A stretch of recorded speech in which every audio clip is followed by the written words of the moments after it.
राज्य लोक सेवा आयोग, स्टेट पब्लिक सर्विस कमीशन, राज्य लोक सेवा आयोग केंद्र के संघ लोक सेवा आयोग के समानांतर राज्यों में राज्य लोक सेवा आयोग है।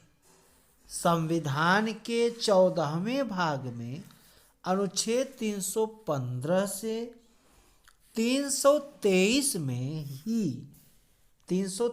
में ही राज्य लोक सेवा आयोग की स्वतंत्रता व शक्तियों के अलावा इसके गठन तथा सदस्यों की नियुक्तियों व बर्खास्तगी इत्यादि का उल्लेख किया गया है। राज्य लोक सेवा आयोग में एक अध्यक्ष व अन्य सदस्य होते हैं, जिन्हें राज्य का राज्यपाल नियुक्त करता है। संविधान में आयोग की संख्या का उल्लेख नहीं है या नहीं किया गया है। यह राज्यपाल के विवेक पर छोड़ दिया गया है। इसके अतिरिक्त आयोग के सदस्यों की वांछित योग्यता का भी जिक्र नहीं किया गया है, परंतु यह आवश्यक है कि आयोग के आधे सदस्यों को भारत सरकार या राज्य सरकार के अधीन कम से कम 10 वर्ष काम करने का अनुभव हो। संविधान में राज्यपाल को अध्यक्ष व सदस्यों की सेवा की शर्तें निर्धारित करने का अधिकार दिया गया। आयोग के अध्यक्ष व सदस्य पद ग्रहण करने की तारीख से 6 वर्ष की अवधि तक या 62 वर्ष की आयु तक इसमें से जो भी पहले हो अपना पद धारण कर सकते हैं। हालांकि वे कभी भी राज्यपाल को अपना इस्तीफा सौंप सकते हैं। यहाँ एक ध्यान देने की बात है, संघ लोक सेवा आयोग में 65 वर्ष है और राज्य लोक सेवा आयोग में 62 वर्ष एज सदस्यों की निर्धारित है। भले ही राज्य लोक सेवा आयोग के अध्यक्ष व सदस्यों की नियुक्ति राज्यपाल करते हैं, लेकिन इन्हें राष्ट्रपति ही हटा सकता है। यह बात नोट कर लें।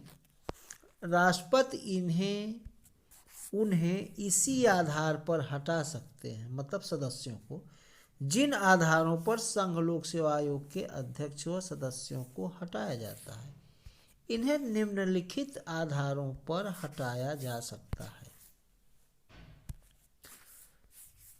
अगर उसे दिवालिया घोषित कर दिया गया है या अपनी पदावधि के दौरान अपने पद के कर्तव्यों के बाहर किसी सवेतन नियोजन में लगा हो, या अगर राष्ट्रपति यह समझता है कि वह मानसिक या शारीरिक स्थिति के कारण अपने पद पर बने रहने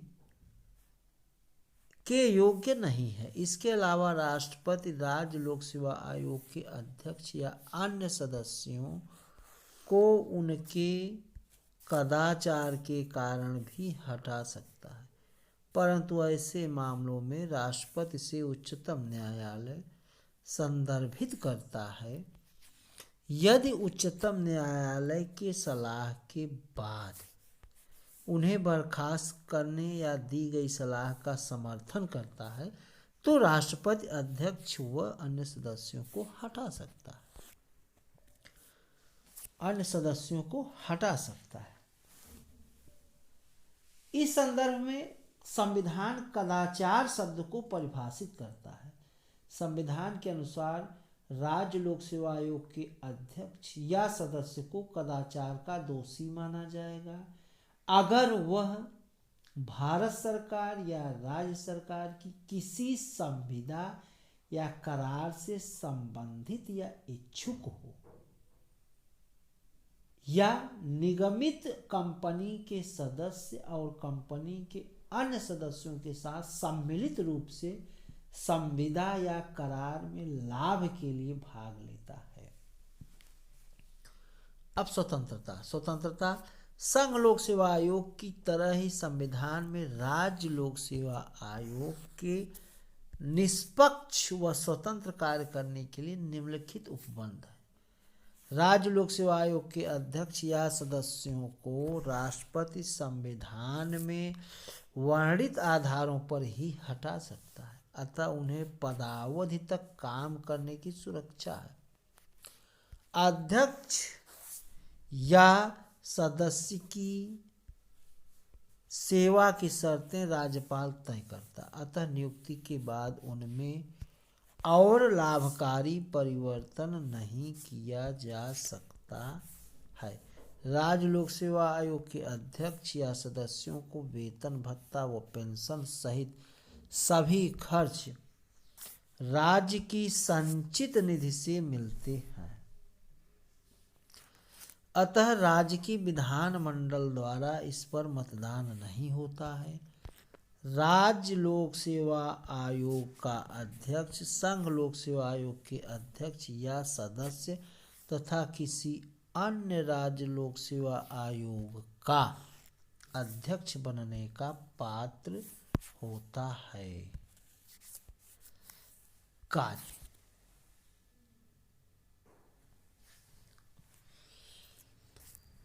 राज्य लोक सेवा आयोग राज्य सेवाओं के लिए वही काम करता है जो संघ लोक सेवा आयोग केंद्रीय सेवाओं के लिए करता है। यह राज्य की सेवाओं में नियुक्ति के लिए परीक्षाओं का आयोजन करता है।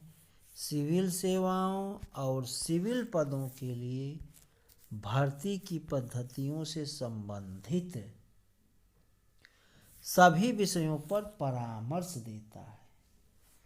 सिविल सेवाओं और पदों पर नियुक्त करने में तथा सेवा प्रोन्नति व एक सेवा से दूसरे सेवा में तबादले के लिए अनुसरण किए जाने वाले सिद्धांत के संबंध में परामर्श देता है। सिविल सेवाओं और पदों पर स्थानांतरण करने में प्रोन्नति या एक सेवा से दूसरी सेवा में तबादला या प्रतिनियुक्ति के लिए अभ्यर्थियों की उपयोगिता पर संबंधित विभाग प्रोन्नति की अनुशंसा करता है और राज्य लोक सेवा आयोग से अनुमोदित करने का आग्रह करता है। राज्य विधानमंडल द्वारा राज्य लोक सेवा आयोग को राज्य की सेवाओं से संबंधित अतिरिक्त कार्य प्रदान किए जा सकते हैं। अतिरिक्त कार्य प्रदान किए जा सकते हैं। उच्चतम न्यायालय ने कहा है कि उपरोक्त मामलों में अगर सरकार राज्य लोक सेवा आयोग से संपर्क नहीं करती है तो असंतुष्ट सरकारी नौकर की समस्या नहीं दूर कर सकती। दूसरे शब्दों में न्यायालय ने कहा है कि राज्य लोक सेवा आयोग में से संपर्क करने में अनियमितता पाए जाने या बिना संपर्क किए कार्य करने पर सरकार के निर्णय की अमान्य नहीं ठहराया जा सकता है। राज्य लोक सेवा आयोग के अधिकार क्षेत्र में आने वाले निजी प्राधिकरण कारपोरेट निकाय या सार्वजनिक संस्था की कार्मिक पद्धति भी इनके कार्य हैं। अतः राज्य विधानमंडल द्वारा अधिनियम के द्वारा राज्य लोक सेवा आयोग के कार्यक्षेत्र का विस्तार किया जा सकता है। राज्य लोक सेवा आयोग हर वर्ष अपने कार्यों की रिपोर्ट राज्यपाल को देता है। राज्यपाल इस रिपोर्ट के साथ ऐसे ज्ञापन विधानमंडल के समक्ष रखता है जिसमें आयोग द्वारा अधिकृत मामले और उनके कारणों का वर्णन किया जाता है। राज्यपाल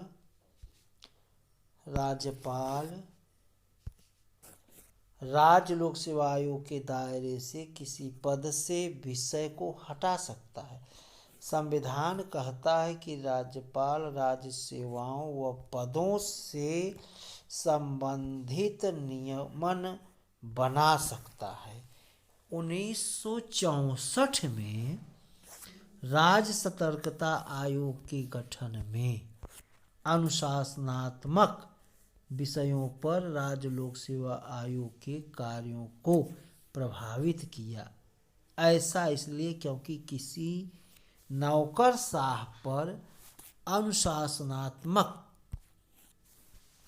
कार्रवाई करने से पहले दोनों से संपर्क किया जाने लगा। समस्या तब खड़ी होती है जब दोनों की सलाहों में मतभेद हो। चूंकि राज्य लोक सेवा आयोग एक स्वतंत्र और संवैधानिक संस्था है, इसलिए वह राज्य सतर्कता आयोग से अधिक प्रभावी है। कुछ अनुच्छेद देख लेते हैं। अनुच्छेद 315 में संघ तथा राज्यों के लिए लोक सेवा आयोग का गठन की बात है। अनुच्छेद 316 में सदस्यों की नियुक्ति तथा कार्यकाल है। अनुच्छेद 317 में लोक सेवा आयोग के सदस्य की बर्खास्तगी तथा निलंबन है। 318 में आयोग के सदस्यों एवं कर्मचारियों की सेवा शर्तें संबंधी नियम बनाने की शक्ति। अनुच्छेद 319 में आयोग के सदस्यों द्वारा सदस्यता समाप्ति के पश्चात पद पर बने रहने पर रोक। अनुच्छेद 320 में लोक सेवा आयोगों के कार्य। अनुच्छेद 321 में लोक सेवा आयोग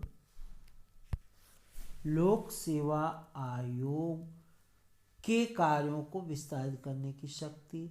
अनुच्छेद 322 में लोक सेवा आयोग का खर्च और अनुच्छेद 323 में लोक सेवा आयोग में प्रतिवेदन। और 1966 में पंजाब से पृथक हुए हरियाणा और पंजाब के लिए अल्पकालीन संयुक्त राज्य लोक सेवा आयोग का गठन किया गया था। तो यह भी ध्यान देने की बात है। आज यहीं पर लेक्चर समाप्त करता हूँ। बहुत बहुत धन्यवाद। आप सभी का वीडियो को लाइक एवं शेयर अवश्य करें और चैनल को सब्सक्राइब करें, बेल आइकन बटन दबाएं जिससे आप लोगों को नोटिफिकेशन प्राप्त होती रहे। जय हिंद, जय भारत।